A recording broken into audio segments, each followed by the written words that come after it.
മിശിഹായുടെ അനുഗ്രഹപൂർണമായ വലത് കൈ അദൃശ്യമായ നിങ്ങളിലേക്ക് നീട്ടപ്പെടുകയും വിശുദ്ധ സ്നേഹന്മാരിൽ എന്ന പോലെ ഈ വന്യപിതാവിന്റെ കൈകളിൽ നിന്ന് നിന്റെ വിവാഹനിശ്ചയത്തിനുള്ള മോതിരം നീ പ്രാപിക്കുകയും ചെയ്യുമാറാകട്ടെ. ആത്മാശരീരങ്ങളുടെ സ്വസ്ഥതയോടും ഹൃദയ സന്തോഷത്തോടും കൂടെ പിതാവിനും പുത്രനും പരിശുദ്ധ റൂഹായ്ക്കും നീ സ്തുതി കരേറ്റുകയും ചെയ്യുമാറാകട്ടെ. May the Lord God, who through his anointed has perfected the joy of his holy church, perfect these our beloved children who have been betrothed to each other with the truth and righteousness. May the Lord grant them heavenly blessings along with these rings which they have just received. May the Lord adorn them with chastity and exalt them with meekness. The Lord who perfected the betrothal of Isaac and Rebekah with the gold ornaments, perfect them with the ring of righteousness. May this groom rejoice in his great salvation, and may this bride be adorned with imperishable, incorruptible, and beautiful apparel. May the Lord seal her with the beauty of purity, which is more excellent than the beauty of the jewels of gold. May God make your union and your coming together to be for his pleasing and for the growth of worldly character. May the Lord keep you far from all impure love and inflame your hearts with the blaze of God's love, that you may love each other. May the Lord adorn you with imperishable beauty. May the Lord grant you grace to govern your conscience with meekness and chastity, which fragrance is more than that of the enchanting fragrance of lily flowers. May the Lord keep you safe from the envious hands of evil men who hate mankind. May the Lord keep you safe from evil spirits who corrupt the sacredness of the holy marriage. May the Lord grant you from his abode seasons of goodness and years of blessings. Hearken, O Lord, to the supplication of these your weak and sinful servants who stand before your majesty. Grant them the gift of blessed children and seasons of contentment, and enrich them with the true riches of good deeds. Confirm them in the true faith in you. May they remain in true faith and enable them to pass the true faith as inheritance to their children. Guide this bridegroom and this bride by your victorious cross. Abundantly shower your blessings and mercies upon all those who have come prepared to partake in this feast. O Father, Son, and Holy Spirit, now and forevermore.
O Lord, O ye faithful who have come prepared to witness this which is sanctified God, may he reward you 30, 60, and 100-fold.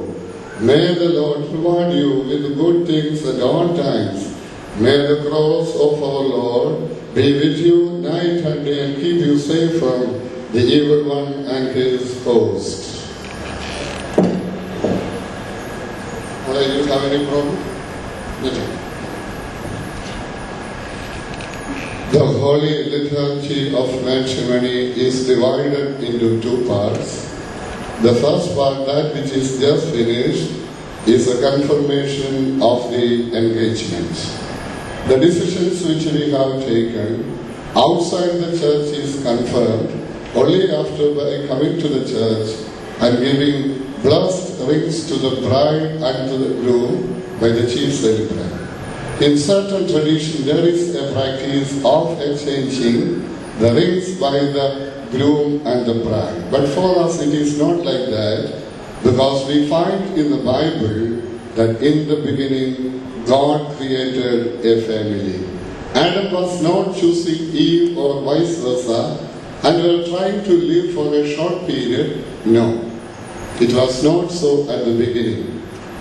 When you listen the gospel reading, which we are going to read, each and every word is very important. It is very specifically noted there that it was not so in the beginning. So for us, beloved children, it is better to know how it was at the beginning, and to follow that is more blessing for us. So let me very politely remind you to find it out. In the scripture, it is very clearly clarified. Secondly, I remind you that God is a chief celebrant who brings you together today. Since God is a chief celebrant and who brings you together today, both heaven and earth should rejoice, but should never regret. It is for this purpose that the Lord is going to unite you together. സ്വർഗവും ഭൂമിയും ഒരുപോലെ സന്തോഷിക്കണം. ഒരു കാലത്തും ദുഃഖിക്കുവാൻ ഇടവരില്ല. ദൈവത്തെ മുൻനിർത്തി ദൈവാശ്രയത്തോടെ ദൈവികമായ മൂല്യങ്ങളോടെ ജീവിക്കുമ്പോഴാണ് സ്വർഗവും ഭൂമിയും ഒരുപോലെ സന്തോഷിക്കുന്നത്. After being united together, Adam and Eve, the first couples ever in the human history, were placed in the Garden of Eden. And family is defined as the paradise on the face of the earth. When the first couples abided in the word of God and will of God, they had the very presence of God who walked with them so that they could also walk with God. And that didn't last for a long time.